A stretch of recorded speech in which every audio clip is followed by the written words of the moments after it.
Jesus is the light of the world, and you all shine that light in so many ways. Thank you, thank you, thank you for shining the light, for being the light. I've got to come over here just for a moment and say thank you for that concert last night. It came from the heart. It was powerful. It was beautiful. Absolutely amazing. The energy in this place last night was just incredible. We talked about and sung about the greatest gift of all. And then up here, wow, look at this nativity scene. It is absolutely beautiful, just beautiful. So thank you, Jay and Jason, for this light that's shining above us right here. I know the board of directors gets I know the board of directors gets nervous when they see me climbing on a Sunday morning, but and Reverend Kathy does too.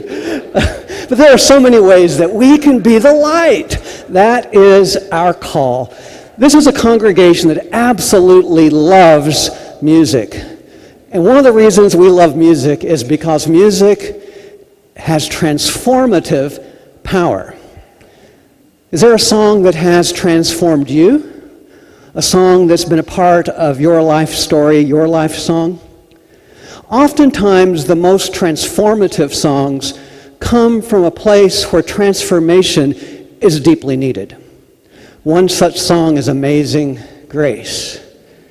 It was written by John Newton, who came to a point in his life where he thought there was no grace for him. Who came to a moment in his life where he felt absolutely worthless, hopeless. He was born into privilege. He was incredibly talented. He traveled the world. And yet, in attaining his wealth, he had trampled many people and hurt many people. And that became so clear to him. And then a song came, and he realized that grace indeed was for him. Amazing grace, how sweet the sound that saved a wretch like me. I once was lost, but now I'm found, was blind, but now I see. Now, many of us recoil at the word wretch, and I do as well. I like to think of myself as beloved and as a soul. And oftentimes when we sing that first verse, we change the word wretch to soul, which if you don't have context is a good thing. However, it's important to realize that that is what he felt like when he wrote that song. That he felt like the lowest person in the world. And that God's grace was even for him. Amazing grace, how sweet the sound that saved a soul like me. I once was lost, but now I am. Was blind, but now I see. Transformative songs. This month we are celebrating another transformative song, Silent Night. Our Christmas Eve service will be the 200th anniversary of that song. And yet that song was born out of a mess. One thing we learn at Christmas is that oftentimes the mess is the message. And it's true for Silent Night. The pastor of St. Nicholas Church near Salzburg, Austria, had a service that was beautifully planned. Amazing music was planned. And yet not long before the service, Bill Stancliffe's worst nightmare came true. The organ broke. He immediately felt panic. And then he looked around.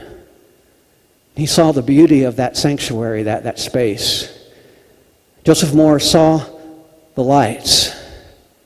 He took a deep breath. He paused. He asked for God's help. And then what he needed came at that moment. Silent night. Holy night. I am calm. And all is bright. The words just flowed. And in the moment when he was panicking, he took the pause. And in the moment When that worship service needed transformation because of logistical issues, transformation happened through words that have touched hearts for 200 years. He took those lyrics to a musician in the church, Franz Gruber, and they composed that simple tune. And the first time it was offered there at St. Nicholas Chapel, it was just two voices singing together with a guitar. Silent night, holy night, all is calm, all is bright. We live in a world today where that song still holds true. 200 years later, when it seems the world is not calm, in fact, is raging around us, in a world where there is so much fear and so much conflict and so much oppression, we need calm. And we need bright. We need people living that faith and that life that transforms the world. The song reminds us that in a day of fear and conflict, every conflict is an opportunity for something new to be born. Round yon virgin, mother and child. It's a song that invites us to gather around vulnerability, to gather around the mother and the child. It's a song that invites a divided world to meet at the intersection of peace, joy, love, and hope. Did you see what word is missing? Power. That young mother, that young teenager, and that young baby, they had no power. They were not born from a place of power over, but in a place of vulnerability and openness. That moment was foretold by the prophet Isaiah, who said, "Many people shall come and say, 'Come, let us go to the mountain of the Lord, to the house of the God of Jacob, that the Lord may teach us loving ways, and that we may walk in love's paths.'" Silent Night is a bridge-building song. It's a hope-giving song. This holy infant, so tender and mild, speaks to the humility that's so needed in this day of bullying and power over. Who is this holy infant? This vulnerable holy infant is this new light. The prophet says, "The people who walked in shadows have seen a great light. Those who lived in a land of deep fear, on them light has shined. For a child is born to us, an heir is given to us, upon whose shoulders dominion will rest. This one shall be called Wonderful Counselor, the strength of God, Eternal Protector, Champion of Peace." Who is this holy infant? The one who speaks to our lives right now in this place today. Of those descriptors of the holy infant, which one do you most need today? Let's offer those descriptions and affirmations into this place today. I invite you to repeat after me. Wonderful Counselor, the strength of God, Eternal Protector, Champion of Peace. Which of those do you most need today as your gift for this first Sunday of Advent? If you're confused, perhaps you need that wonderful counselor. If you're feeling drained or tired, perhaps the strength of God. Or maybe this week you're going into a difficult situation and you're afraid about how it may turn out. For you, it may be the eternal protector. Or maybe you're in a place where your heart is troubled. And for you, the holy infant is the champion of peace. Heavenly peace. Peace that transcends our conflicts. Peace that is not of this world, but from the very heart of God. Later, Jesus prayed a prayer that we offer each week. "Thy will be done on earth as it is in heaven." Heavenly peace, not peace of our own creation, yet peace of God's own heart.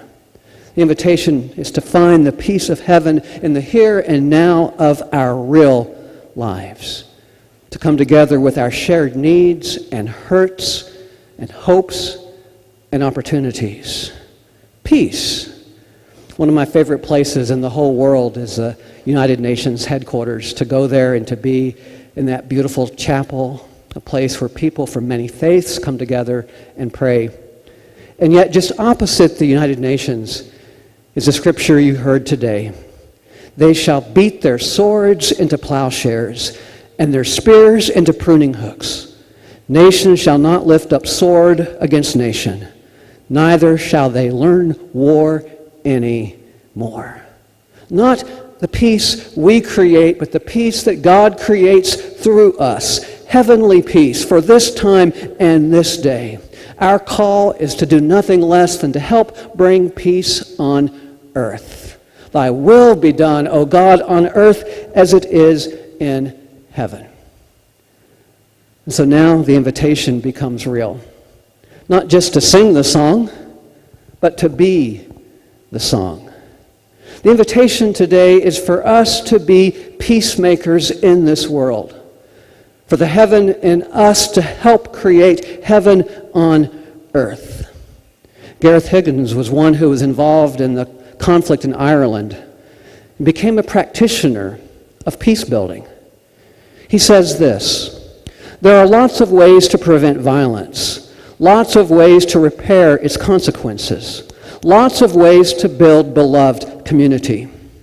In a divided society, there may be no more effective violence prevention measure than building bridges. Get to know at least one person who votes differently. It's not easy, but it's necessary.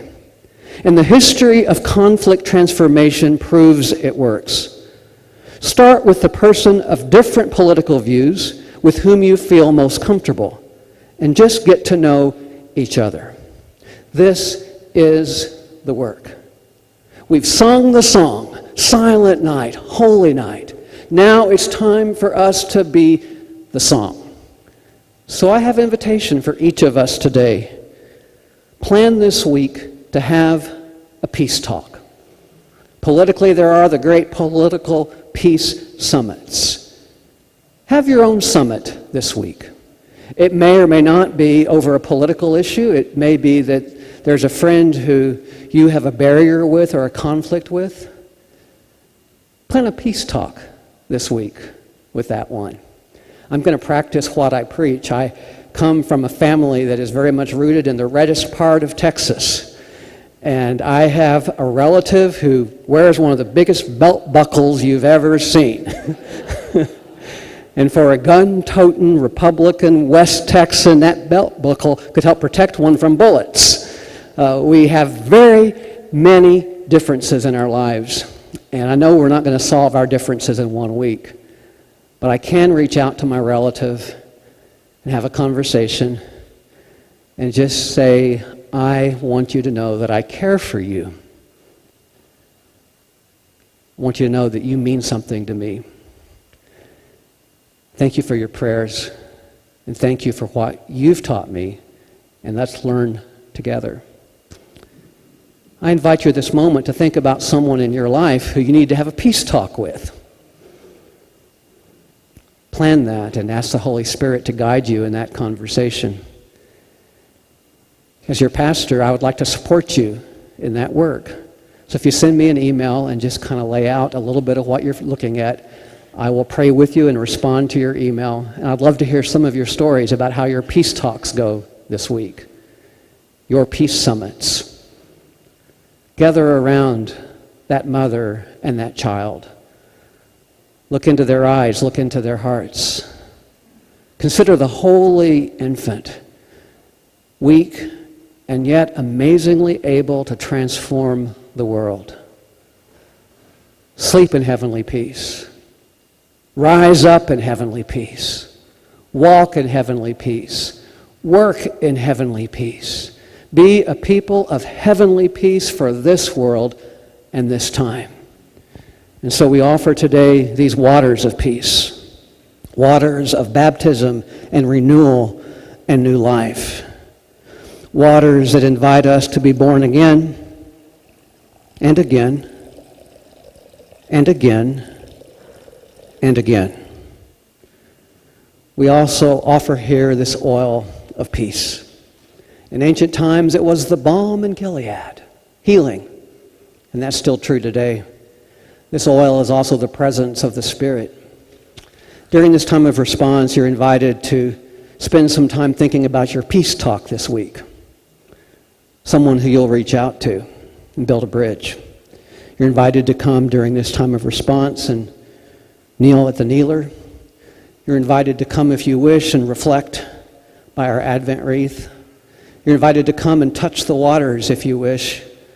We'll be here to pray with you and for you if you'd like someone to join you in your prayers, or simply pray right there where you are. This is your time and God's time together to be in heavenly peace and to pray in heavenly peace. Please rise as you're able for this time of response.